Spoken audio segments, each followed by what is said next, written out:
우리 오늘 나눌 말씀은요. 우리 주제가 감사예요. 감사. 그럼 감사를 언제부터 우리가 느끼는지 한번 생각해 본 적 있어요? 우리가 언제 감사하죠, 보통? 호주머니에 갑자기 손을 집어넣는데 1,000원짜리 발견했을 때? 학교를 갔는데 갑자기 오늘 첫 교시에 수업이 없다고 했을 때? 요럴 때? 여러분, 우리가 보통 감사라고 하는 것들을 표현을 할 때 언제 감사하냐면 특별한 것이라고 하는 어떤 시점이 있을 때만 감사라는 표현을 해요. 근데 감사가 정말 그게 감사가 전부일까요? 우리가 누리고 있는 수많은 감사들 중에 그 작은 내가 바라던 지점에서 뭔가 살짝 내가 원하는 것이 이루어질 때 하는 감사가 정말 우리가 알고 있는 감사일까? 한번 고민을 한번 해보는 시간을 가졌으면 좋겠어요. 오늘 말씀은 예레미야 애가 말씀이거든요. 애가 자체가 뭐냐면 슬픈 노래라는 뜻이에요. 오늘 말씀 주제는 아침마다 새로우니 라는 주제를 전하려고 해요. 뒤에 말씀 띄워주실 거죠? 예레미야 애가 3장 17절 33절 말씀입니다. 교독 한번 읽어볼게요. 제가 먼저 읽겠습니다. 주께서 내 심령이 평강에 멀리 떠나게 하시니 내가 복을 내어버렸으며 스스로 이르기를 나의 힘과 여호와께라는 내 소망이 끊어졌다 하는도다. 내 고초와 재난 곧 쑥과 당즙을 기억하소서. 내 마음이 그것을 기억하고 내가 낙심이 되오나 이것을 내가 내 마음에 담아두었더니 그것이 오히려 나의 소망이 되었사옴은 여호와의 인자와 긍휼이 무고하심으로 우리가 진멸하지 아니함이니라. 이것들이 아침마다 새로우니 주의 성실하심이 크시도소이다.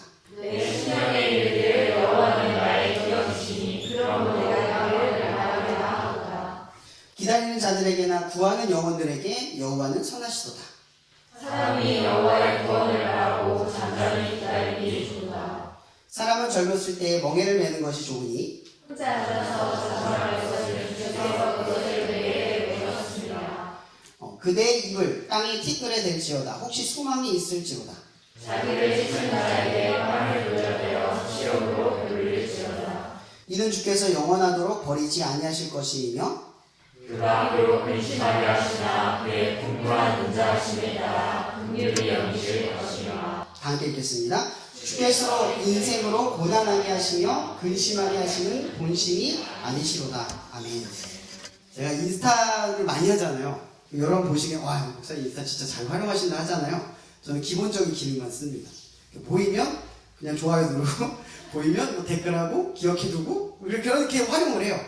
그러니까 이게 그냥 제가 나이가 그래서 그런지 뭔가 새로운 것들을 배우는 데 있어서 익숙함이 좀 쉽지 않아요. 근데 최근에 제가 어떤 유튜브 영상을 봤는데 그 김영철 아세요? 개그맨? 그 영어 잘하는?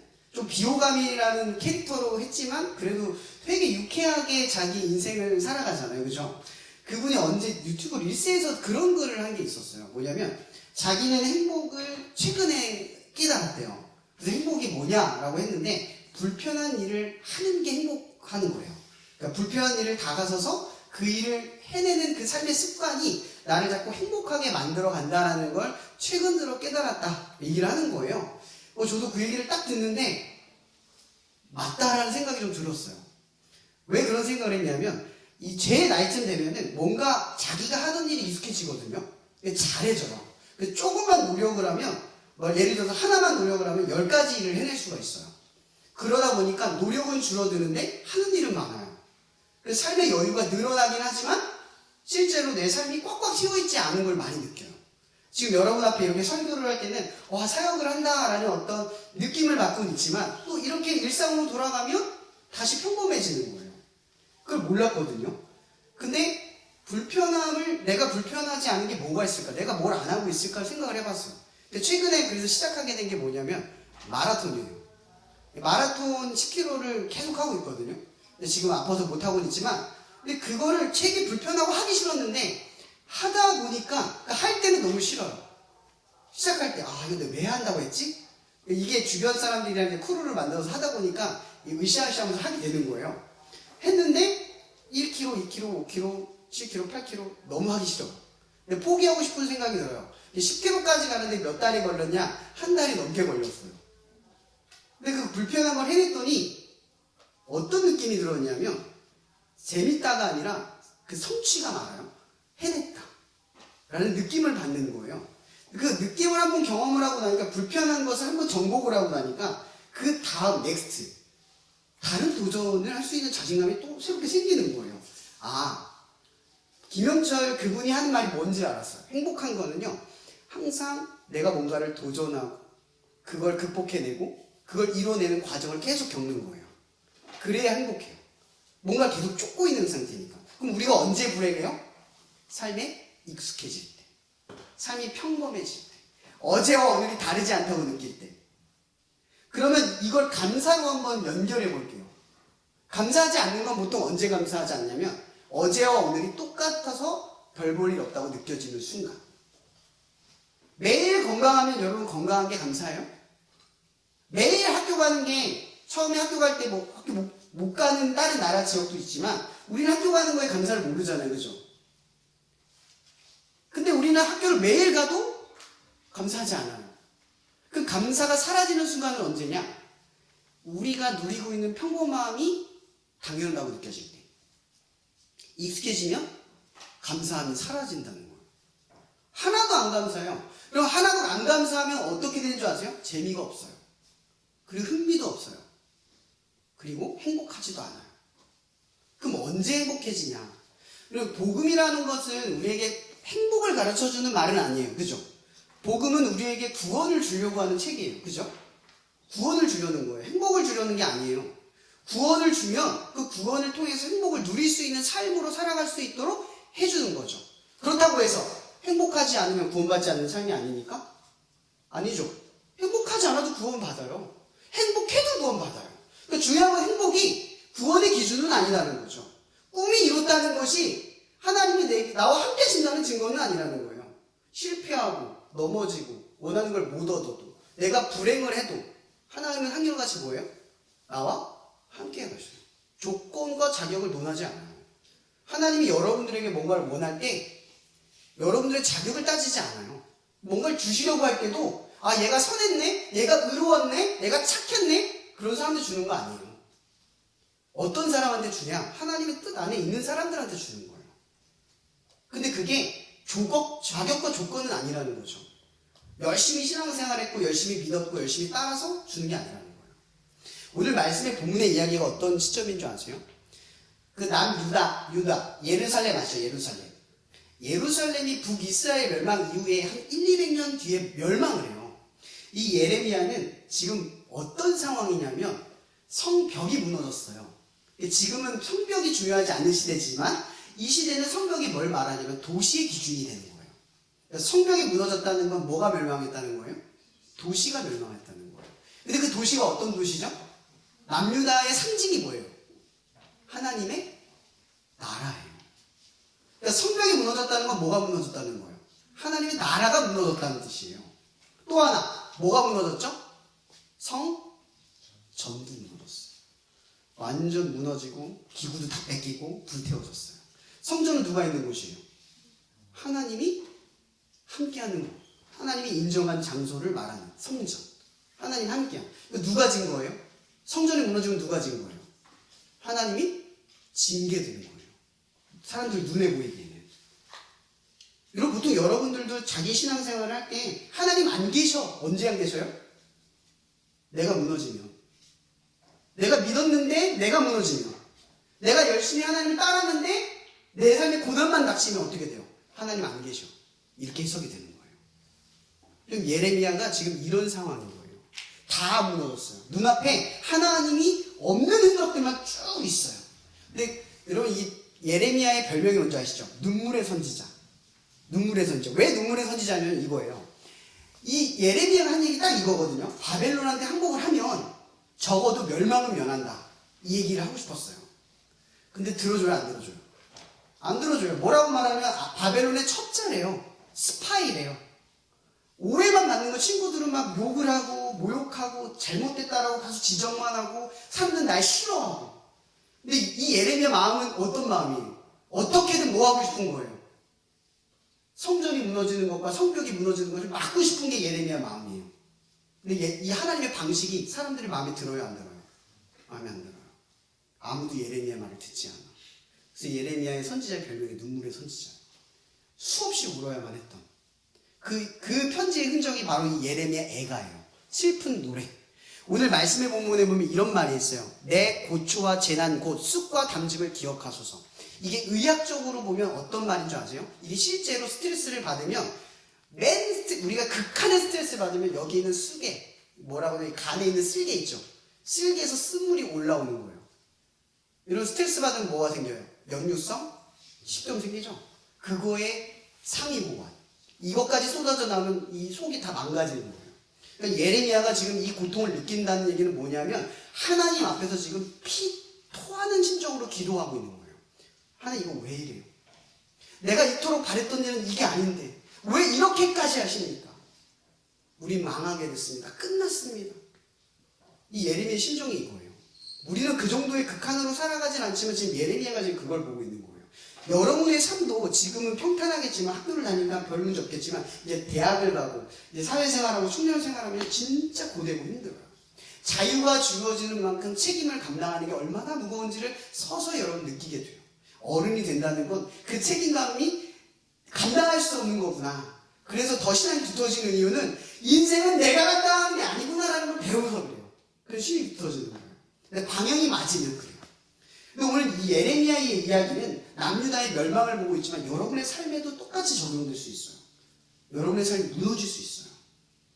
끝없는 상처 속에, 고난 속에 하나님이 없는 것처럼 여기는 순간들이 어떤 순간에 수없이 맞닥뜨릴 수 있어요. 지금은 평온하니까 몰라요. 지금 문제가 없으니까 몰라요.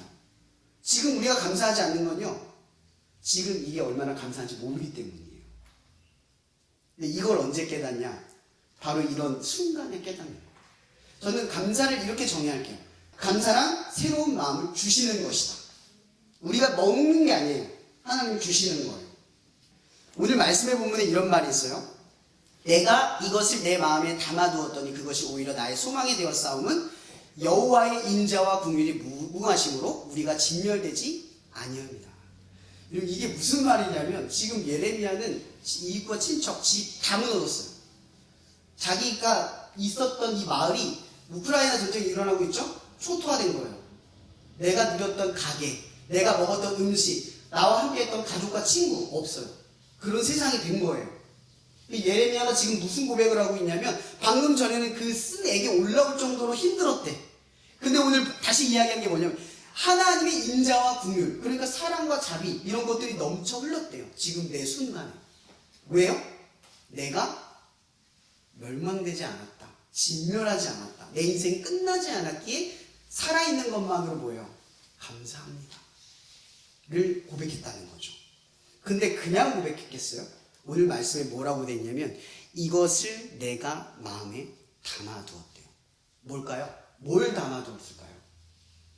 여러분 예레미야는 지금 멸망을 보고 현실에서 멸망을 보고 있지만 하나님의 말씀이 있어요. 여러분 예레미야는 여기서 끝나지 않아요. 예레미야 예언은 나중에 역대하 끝에 그리고 맨 뒤에 있는 예언서 끝에 항상 고백이 돼요. 니에미야, 에스더 다 고백이 돼요. 뭔지 아세요? 70년 뒤에 하나님이 회복시켜서 돌아오게 할 것이다. 이게 멸망, 우리의 시선으로 보면 말씀으로 보지 않으면 여러분의 삶에 나타나는 고난은 끝이라고 생각이 들어요. 감사함이 없어요. 근데 말씀으로 여러분의 인생을 보면 고난은 끝이 아니라 과정이 돼버려요. 그럼 뭐가 있어요? 하나님은 지금 이 과정을 통해서 나를 계획한다. 그럼 이 계획한다라는 말은 또 다른 말로 해석되면 여러분들은 특별하다는 뜻이에요. 하나님이 여러분의 인생을 특별하게 설계하고 계세요. 다만 여러분이 살아가는 그 일상이 평범하고 별 볼 일 없는 감사 없는 삶으로 지금 정지되어 있다는 거예요. 현실의 눈으로 보면 감사함이 쏟아져 나오지 않아요. 내 말씀을 간직한 상태로 세상을 보면 뭐가 쏟아져 나와요? 감사함이 쏟아져 나와요. 그러고 나서 이 예레미야가 뭐라고 말하냐면 이 고백이에요. 이것들이 아침마다 새로우니 주의 성실하심이 크시도소이다. 여러분 아침마다 새롭다. 아침마다 새롭다. 어제를 살았는데 오늘을 사는 게 새로워. 여러분 새롭다는 느낌이 뭐예요? 어제 가방을 샀어. 내일 학교 가죠. 기분이 어때요? 새로워요. 그쵸? 신발을 샀어. 내일 학교를 가요. 새로워요. 왜냐면 신발을 새 신을 신고 가거든요. 뭐예요? 내일이 새로워질 수 있는 건 생각해보면 신발과 가방 때문인 것 같지만 신발을 보는 나의 기분 때문이죠. 내 마음의 상태에 따라 감사가 바뀔 수 있어요. 근데 이 감사가 내 의지와 내 결심으로 된다는 얘기를 하고 싶은 게 아니에요. 지금 예레미야가 뭘 했죠? 무너진 성벽과 성전을 보면서 뭘 했죠? 기도한 게 중요한 거로 보이지만 더 중요한 건 여러분 신앙생활 한다는 게 뭐는 있냐면 문제가 생길 때 문제를 보는 게 아니라 문제 때문에 하나님을 보는 게 신앙생활이에요. 그럼 예레미야 보세요. 무너졌잖아요. 누굴 봐요? 지금 누구랑 씨름하고 있어요? 문제를 두고 씨름하고 있어요? 내 고난을 바라보면서 씨름하고 있는 것처럼 보이죠? 아니에요.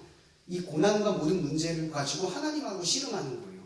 이 문제는 내 문제가 아니야. 하나님 지금 문제인 거예요. 하나님 문제라는 게 아니라 하나님이 지금 내게 주신 문제라는 거니까 씨름하는 거예요. 그러니까 이 문제를 가지고 하나님한테 답을 달라고 부딪히는 거죠. 그래서 보시면 알겠지만 여러분 중에 혹시 수련회 가서 기도하다가 새로운 마음을 경험한 친구 있어요? 혹시? 기도를 하는 중에 하나님이 내게 주신 어떤 기분을 줘서 하나님을 믿게 되거나 더 하나님을 따르고 싶어 하게 되거나 갑자기 엄마 아빠가 보고 싶으면 감사함이 회복이 된다거나 그런 경험이 있죠. 그런 경험 다 있을 거예요. 수련회 가면. 이 경험이 뭔지 아세요? 새로움이에요. 이거 가지면 갑자기 감사해져요. 엄마 아빠가 감사해지고 내 가족이 감사해지고 내가 학교 다니는 게 감사해지고 그렇게 돼요. 예레미야가 지금 새로워졌다라는 게 뭐 때문에 새로워진 거예요? 말씀으로 보지 않을 때는 모든 게 감사하지 않은 상황이에요. 내 말씀을 통해서 70년 뒤에 이 상황이 고난이 아니라 계획 중이고 회복한다라는 약속이 있기 때문에 뭐가 돼요? 감사한 거예요. 이제 주어진 하루하루가 감사해져요. 매일 새 신발과 새 가방과 새 옷을 입고 학교를 가는 것처럼 좋아져요. 여러분 빌립보서에서 그 유명한 말, 그 누구죠? 사도 바울이 했던 말이 있어요. 내가 비천에 처하고 궁핍에 처하고 모든 고난에 처했지만 나는 뭐를 배웠다? 일체의 비결을 배웠다라는 말이 있어요. 일체의 비결. 근데 보세요. 감사라고 하는 건요. 한 번에 끝나는 게 아니에요. 한 번에 끝나지 않아요. 오늘 감사했는데 내일도 감사할 리가 없어요. 왜냐면 오늘 새 신발을 신으면 내일은 헌 신발이 되거든요. 그죠? 아무리 새 핸드폰을 사도요. 한 3, 4일을 지나면 그게 다시 익숙해지고 감사하지 않고 기쁘지 않아요. 맞죠? 맞죠? 그러면 신앙의 이 훈련 속에서 일체의 비결이라는 말은 무슨 얘기냐면 매일 어떤 행동을 한다는 거죠. 이 사도 바울이 매일 어떤 행동을 한다는 거예요. 그게 뭘까요? 나를 구원하신 예수 그리스도 이 말씀이 적혀있는 말씀으로 매일 주어진 하루를 새롭게 바라보는 시야로 나아가는 훈련을 했다 이 뜻이에요. 말씀을 읽어서 새롭게 보이는 게 아니라 하나님을 떠올려서 말씀 속에서 내 삶이 하루하루가 새로운 하나님의 계획으로 세워져 있구나. 그걸 아는 순간 비결이 생긴다는 거죠. 그 비결이 생기면 어떻게 되냐? 마음에 풍성함이 쏟아져 나와요. 나도 모르게 쏟아져 나와요. 여러분 오늘 감사라는 주제로 나누는 것 때문에 오늘 이런 얘기를 하는 거예요. 여러분 오늘 감사를 떠올리면 이렇게 생각하세요. 나의 마음을 새롭게 한 게 뭘까? 갑자기 내가 힘들고 어려웠는데 새로운 마음으로 나 하나님을 위해 살아갈게. 혹은 나 예배 정말 나오기 싫었는데 새로운 마음으로 예배를 나가겠던, 혹은 내가 너무 힘들어서 기도를 하고 있는데 새로운 마음으로 경험하게 했던, 그게 뭐다? 감사를 주신 겁니다. 감사를 주신 거예요. 여러분 속으로 오늘 감사할 걸 생각하고 결단해서 긍정의 마음을 갖는 건 감사가 아니에요. 그거 아니에요. 제가 여러분에게 말한 건요, 감사하려고 하면 할수록 그 뭐라고 하죠? 그 집착함에 우리는 흔들려요. 과자 안 먹으려고 하면 할수록 어때요? 과자 먹고 싶은 것처럼. 감사하면 내가 마음을 먹으면 먹을수록 어떻게 돼요? 감사하지 않게 돼요. 그래서 이건 우리 힘으로 되는 게 아니에요. 저는 오늘 여러분들이 감사의 마음을 가져라 이 얘기 하고 싶은 게 아니에요. 하나님이 감사의 마음을 주십니다. 근데 그 주심의 감각이 뭐다? 새로워지는 느낌. 오늘 내가 여기 와 있는데 새롭게 느껴지는 거. 그렇게 해주시는 거. 오늘 여러분들이 찬양했잖아요. 맨날 찬양했는데 오늘 뭔가 다른 거야. 이 친구들이랑 하는 게 너무 좋은 거야. 그럼 감사가 풍부러워지는 거예요. 이게 사도 바울이 경험했던 비결이에요. 여러분들의 삶에 이런 비결이 되기를 바랍니다. 그래서 끝으로 다시 정리해서 이 말씀을 할게요. 감사란 하나님이 주시는 것이다. 그리고 그 느낌은 새로워지는 것이다. 또한 그 감사의 새로움을 느끼기 위해서 어떻게 해야 한다? 현실 속에서 말씀을 통해서 세상을 새롭게 보는 하루하루의 훈련이 필요하다. 그러므로 감사는 한 번에 끝내는 게 아니라 매일 같은 훈련이 필요하다. 기억하세요. 내가 오늘 감사하지 못하면 오늘 새롭지 않구나. 내가 오늘 감사하지 못했다면 오늘 하나님의 계획을 못 보고 있구나. 감사한 사람은 새로움을 보고 새로운 마음을 가진 사람은 풍요로움 속에 그 하루를 행복하게 살아가는 줄 믿습니다. 오늘 예배를 통해 여러분의 삶에 그런 일이 일어나길 축복해요. 기도하고 마치겠습니다. 사랑해 주님, 오늘 우리 친구들이 말씀을 가지고 나아갑니다. 이제 기도를 통해 나아갑니다. 예레미야처럼 애가를 부르며 현실 속에서 무너져 있는 삶의 순간들을 맞닥뜨리게 된 우리 친구들. 그러나 주님께서는 우리의 삶에 나타난 고난을 끝났다, 망했다, 하나님이 없다 라고 우리를 주장하는 수많은 위협 속에서 하나님의 계획이다, 이 너머에 하나님이 계신다, 오늘 말씀처럼 인자와 긍휼이 무궁하심으로 이것들이 아침마다 새로워지는 그 놀라운 경험을 할 수 있는 우리 친구들이 될 수 있도록 주님 축복하여 주시옵소서. 모든 것에 감사하며 살아계신 예수님의 이름으로 기도합니다. 아멘.